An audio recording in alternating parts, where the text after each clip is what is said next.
አድዋ ላይ የተሸነፈው ቅኝ ገዢ የአድዋ ሽንፈት አልዋጥ ብሎት ጦር መሳሪያውን አሻሽሎ ከሰማይ ቦምብ የሚጥሉ መርዝ ጭስ ቁልቁል ወርውረው ሕይወት የሚጨርሱ የሰማይ በራሪ ነገሮችን ጨምሮ በ1928 ዓ.ም እንደገና የአድዋን ሽንፈት ለመበቀል በድጋሚ በመጣ ጊዜ በዘመናዊ ትጥቅ ልዩነት ለጊዜው ድል የቀናው ቢመስልም አርበኞቻችን 5 ዓመት ሙሉ ወደ ዱር ገደሉ ገብተው በሽምቅ ውጊያ ጠላትን እረፍትና መፈናፈኛ በማሳጣት አገራችን ለሁለተኛ ጊዜ የገጠማትን የቅኝ ገዢዎችን ጦርነት በአርበኞቻችን መክተው አገር አድነዋል። አንድ ማስተዋል ያለብን ነገር አለ። የኢጣሊያ ሕዝብ የሮም ስልጣኔ ታሪክ ባለቤት የኢትዮጵያ ወዳጅ የሆነና የኢትዮጵያን ጉድለቶች በመሙላት ሲያግዘን የነበረና አሁንም እያገዘን ያለ ደግና የሰለጠነ ሕዝብ ነው። በአድዋ ድል የተሸነፈው የኢጣሊያ ፋሽስት ገዢ መደብ እንጂ ኢጣሊያና የጣሊያን ሕዝብ አይደለም። ስንናገር ሕዝብንና ፋሽዝምን ለይተን መሆን ይኖርበታል።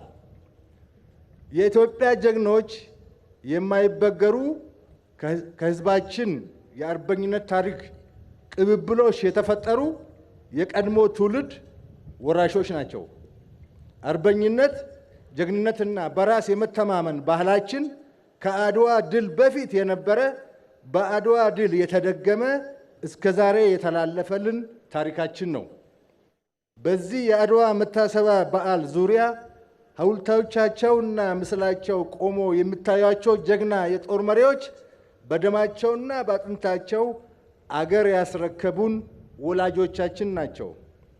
እኛ የመከላከያ ሰራዊት መሪዎችና አባሎች የእነዚህን ታላላቅ አርበኞች የአገር ፍቅር ስሜት በመውረስ አገር ለማስቀጠል እየታገልን ያለን የኢትዮጵያ ውድ ልጆች ነን። ውድ ኢትዮጵያውያን፣ ውድ ወገኖቼ፣ አርበኛ አባቶቻችን ግንባራቸውን ለጥይት ሰጥተው አድዋ ላይ እየተዋደቁ በነበረበት ጦርነትና በ5 ዓመቱ የአርበኝነት ትግል ጊዜ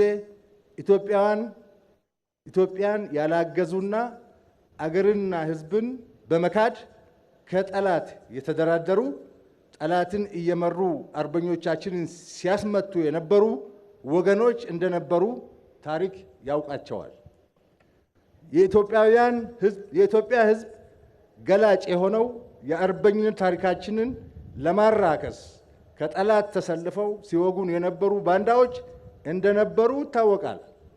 የአድዋ ድል ሕዝባችንን ብቻ ሳይሆን ባንዳዎችንም ነፃ ያወጣ ድል ነው። ነገር ግን ባንዳው የሰራውን ጥቁር ታሪክ ማድበስበስ አንችልም።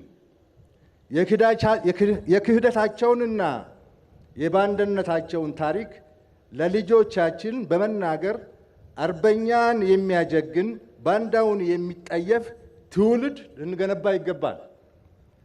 ካልሆነ ግን ገመናችንን ለመሸፈን ተብሎ እውነታው ካልተገለጸ ባንዳነት ዓይኑን በጨው ታጥቦ አደባባይ ይወጣና አርበኛ የማህበረሰብ ግንባታ አደጋን ላይ ይጥላል።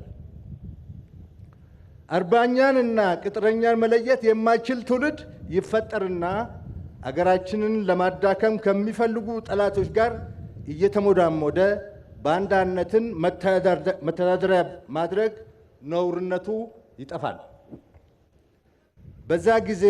በዛ ክፉ ጊዜ በጋራ የቆመ አርበኛ ዜጋ እንደነበረ ሁሉ አገሪቷን በመካድ ከጠላት የተሰለፈው ባንዳ ዛሬም ርዝራዡ እየቀጠለ ከታሪካዊ ጠላቶቻችን ጋር ተሰልፎ ብሔራዊ ጥቅማችንን ለመሸጥ ተስማምቶ አባይ እንዳይገደብ፣ ባህር በር እንዳናገኝ፣ ልማት እንዳይመጣ ለማድረግ እየሰራብን ካለው ጠላት ጋር ወግነው ኢትዮጵያን የማፈራረስ ተልዕኮ ተቀብለው እየሰሩ ያሉ የዘመኑ ባንዳዎች አሉ። ኢትዮጵያውያንን እያገቱ መምህራኖችን፣ ሐኪሞችን፣ ተማሪዎችን በመግደል ትምህርት ቤት የሚያዘጉ ህዳሴ ግድብን ጨምሮ የልማት ፕሮጀክቶቻችንን ለማፈረስ የተላኩ አንዳንዱንም ያፈራረሱ ባለሀብቱ ከመንደር ያሰደዱ እናቶችና ታዳጊ ኮረዳዎችን እየደፈሩ ትግል እየታገልን ነው የሚሉ የማህበረሰብ ዝቃጮች በብዛት ተፈልፍለው አገር በማዳከም ካልቻሉ ለማፍረስ እየተረባረቡ ይገኛሉ። አንድ የተሻገርነውን አደጋ ልንገራችሁ። የ2010 ዓመተ ምህረት ለውጥ ከመጣ በኋላ የህዳሴ ግድብ ግንባታ መፋጠን ሲጀምር የመጀመሪያው የውሃ ሙሌት ጭምጭምታ ወሬ ሲሰማ ታሪካዊ ጠላቶቻችንና ባንዳዎች ግንባር ፈጥረው በአንድ ጊዜ 15000 የሰለጠነና የታጠቀ ኃይል ከአገር ውጭ አሰልጥነው ህዳሴ ግድብ ላይ በመልቀቅ ልማቱን ለማደናቀፍ ተረባረቡ። እኛ የህዳሴ ልጆች ደግሞ አሸንፈን ህዳሴ ግድብን አስቀጠል ነው። ዛሬ የህዳሴ ግድብ ተጠናቆና ተመርቆ እነሆ ኤሌክትሪክ እየሰጠ ይገኛል። ከአማራ ከኦሮሞና ከትግራይ ጥያቄ በስተጀርባ ሆነው ድጎማ እየሰጡና እያስታጠቁ እንድንገዳደል እንድንዳከም እየሰሩ ባሉት በዚህ 5-6 ዓመታት ባንመክታቸው ኖሮ ኢትዮጵያን አሁን ባለችበት ቁመና አናገኛትም ነበረ። ባንዳው ግን ዛሬም ከጠላት ተሰልፎ የአድዋን ልጆች እየወጋ ነው።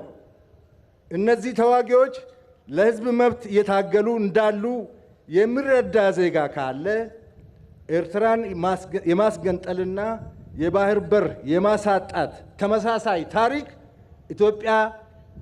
ኢትዮጵያ ላይ ሊያመጡላት እየሰሩ ያሉ ቅጥረኞች እንደሆኑ አለመረዳት ነው።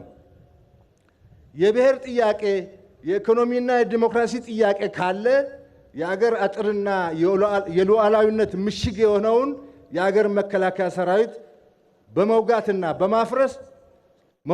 ማፍረስ ሳያስፈልግ መታገል በማንኛውም አገር የተለመደ የፖለቲካ ትግል ልምድና ስርዓት ነው።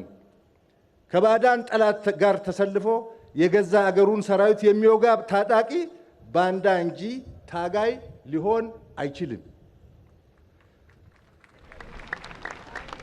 የሩቅና የቅርብ ጠላቶቻችን ማርክሲዝም ሌኒዝም ርዕዮተ ዓለም እያሉ የብሔር ጭቆና እና የዲሞክራሲ መብት እያሉ ከፋፋይ አጀንዳ እየሰጡን ረጅም ዓመታት ሲያዋጉን ግዛት አስገንጥለን ባህር በር አስወስደን የነበርንበት የውድቀት ታሪክ እያለን ከውድቀቱ ሳንማር ጠላት በተመሳሳይ ዘዴ ሲመጣብን የማይገባን ከሆነ ከራሱ ያልተማረ ከማንም ሊማር አይችልም።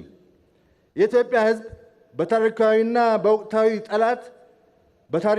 በወቅታዊ ጠላት ድብቅ ዓላማ ስር በመውደቅ አገሩን ላለመጉዳት እያስተዋለ ከስሜት ነፃ የሆነ አገሩን በእውቀትና በብልሃት መግራት ለልጆቹ ማቆየት ይገባዋል። ክቡራን ወገኖቼ፣ አገርን ከጥቃት መከላከል የኩራት ሁሉ ምንጭ ነው። አገርን ለማስከበር በአንድነት መቆምና በሉዓላዊነት ላይ የተሰነዘረ ጥቃትን መመከት አርበኝነት ነው። እኛ የአባቶቻችን ልጆች ነን። አባቶቻችን ታጥቀው በአርበኝነት ከጠላት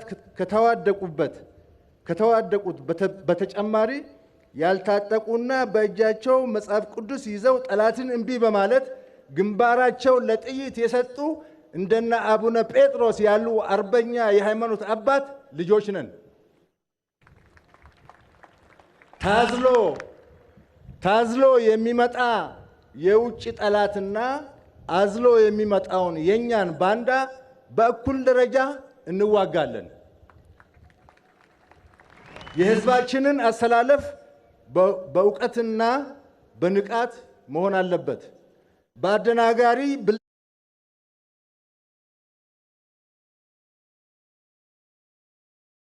ብልጣብልጥ የባንዳ ስብከት የተደናገረ ዜጋ በምህረትና ይቅርታ እንመልሰው።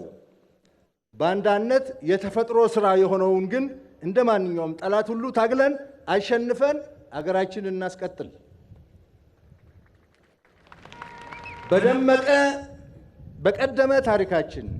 በቀደመ ታሪካችን ባንዳዎች በተገኙ ጊዜ በማህበረሰባችን ውስጥ ውግዘት ይደርስባቸዋል። ከማህበራዊ ትስስር በማግለል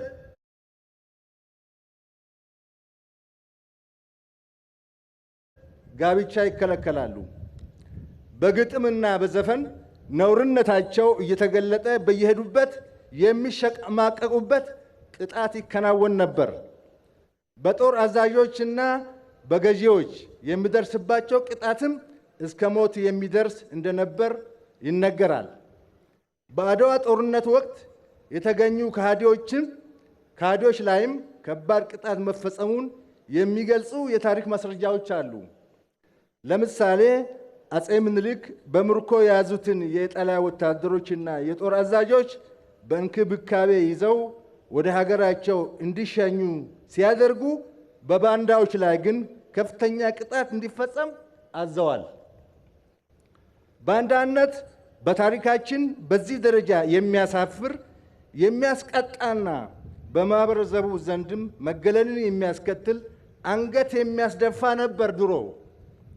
በዚህ በእኛ ዘመን ግን ባንዳነት ከሀገር ብሔራዊ ጥቅም በልጦ ቆሞ እየተራመደ ይገኛል። ለጠላት ተቀጥሮ መስራት ነውርነቱ ጠፍቷል።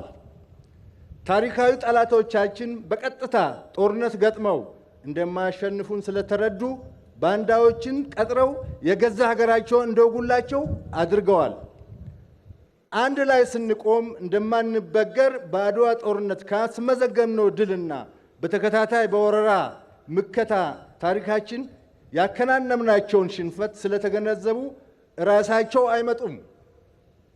ሰበብ እየፈጠረ መሸፈት ለፈለገ የውስጣችን እንክርዳድ ግን የሚዲያ ፕላትፎርም እየፈጠሩ እያስታጠቁና ገንዘብ እየከፈሉ እርስ በርሳችን ሊያባሉን ተግተው እየሰሩ ይገኛሉ። ባለሀብት ነን የሚሉ ኢትዮጵያዊ ደላላዎችን እየላኩ ጸረ ኢትዮጵያ እንዲደልሉ ያሰማራሉ። ሰላማችንን የማደፍረስና አገር የማፍረስ ተልዕኮ አንግበው ቢንቀሳቀሱም ውስጣዊ አንድነቱ እንደ አድዋ ዘመን አርበኞች የጠነከረው በዘመናዊ ትጥቅና አደረጃጀት የተገነባውና እየተገነባ ያለውን የኢትዮጵያ መከላከያ ሰራዊት መነቅነቅ አልቻሉም።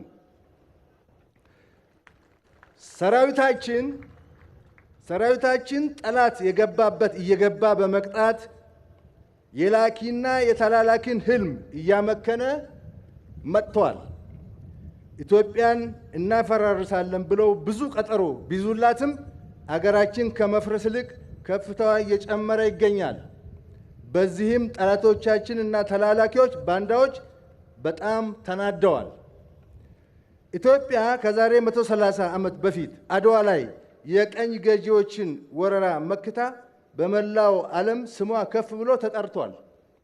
እኛም ልጆቿ በአድዋ ድል ውጤት ክብር አግኝተን የአድዋን ፈለግ ተከትለን አገር እየጠበቅን ነው።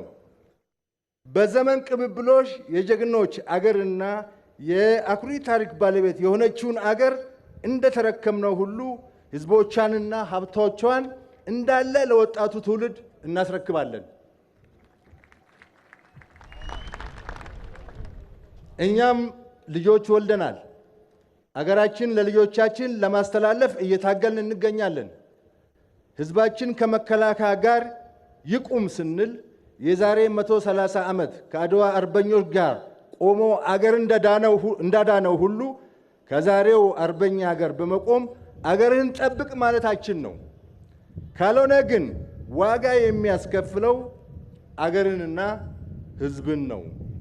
የባንዳ ዋጋ አገርና ህዝብ አይደለም፣ ሆኖም አያውቅም። የአድዋ ድልን ስናስብ ውስጣችን በኩራት እየተሞላ በከፍተኛ በራስ የመተማመንና የአሸናፊነት ስሜት እንድንራመድ አድርጎናል። የአድዋ ድል የተጋድሎ ታሪክ ኢትዮጵያ ከጠላቶችና ከሃዲዎች ከሚቃጣባት ጥቃት ተከላክለንና ብሔራዊ ጥቅሞቿን አስከብረን ይችን ህብረ ብሔራዊት የብዙሃን አገር ወደ ላቀ ደረጃ ለማሻጋገር እንድንሰራ ብርታትና የሞራል ምንጭ የሆነን የአድዋ ድል ነው። አድዋ የመላው ህዝባችን ኩራት፣ የሞራል ምንጭና ከትውልድ ወደ ትውልድ የሚተላለፍ የጥንካሬያችን ማሳያ ገድላችን ነው። እኛ ኢትዮጵያውያን በተከፋፈልን ጊዜ ለውድቀትና ውድመት የተዳረግንበት ጊዜዎች አሉ። በአንድነት በቆምንባቸው ጊዜያት ደግሞ ጠላትን ድል አድርገን ደማቅ ታሪክ የጻፍንባቸው ጊዜያቶች አሉ። መላው አፍሪካና ላቲን ሁሉ ለእኛ ክብር እየሰጠ ያለው ህዝባችንና አርበኞቻችን አድዋ ላይ ለነጻነት ትግል በከፈሉት ዋጋ ያስገኘነው ክብር ነው። ማንኛውም የመብት ጥያቄ ያለው ዜጋ ጥያቄውን መጠየቅ ያለበት አገርን ሳይጎዳ መሆን አለበት። ጠላት ባንዳ ገዝቶ በእኛ ጥያቄ ውስጥ እንዲደበቅ መፈቀድ የለበትም። የቤታችንን አመል መምራትና መግራት ተስኖን ለታሪካዊና ወቅታዊ ጠላቶቻችን ክፍተትና ቀዳዳ መፍጠር ውድቀታችንን ያፋጥነዋል። በህዝብ ጥያቄ ውስጥ ጠላት የቀጠራቸውን ባንዳ ያስገቡ ቁጥራቸው የማይናቅ አገሮች ፈርሰው ምነው እግሬን በቆረጠው እያሉ ነው። ጸጸታቸው ልታደጋቸው አልቻለም። ከሞኝ ደጃፍ ሞፈር ይቆረጣል። ከደጃፋችን ከሞፈር በላይ የሆነ ብሔራዊ ጥቅማችንን በራሳችን አመል ተጠቅመው ሊቆርጡ ያሰፈሰፉ አሉ። ራሱን ለማስደፈር ከአፍራሹ ጋር የሚሰራ ሰውኛ ባህሪ የጎደለ ሰው አለ። እንቅፋቱን አንተን እስኪመታህ አትጠብቅ። ቀድሞ እንቅፋቱ ከመታው ጎረቤትህ ወይም ባልንጀራህ ተማር። ዕውቀትና ብልሃት ማለት ከራስህና ከሌላው ተሞክሮ መማር ማለት ነው። እንኳን ለ130ኛ ዓመት የአድዋ ድል ቀን አደረሳችሁ። የኢትዮጵያ ከፍታ አይቀርም። ኢትዮጵያ ታሸንፋለች። እናመሰግናለን።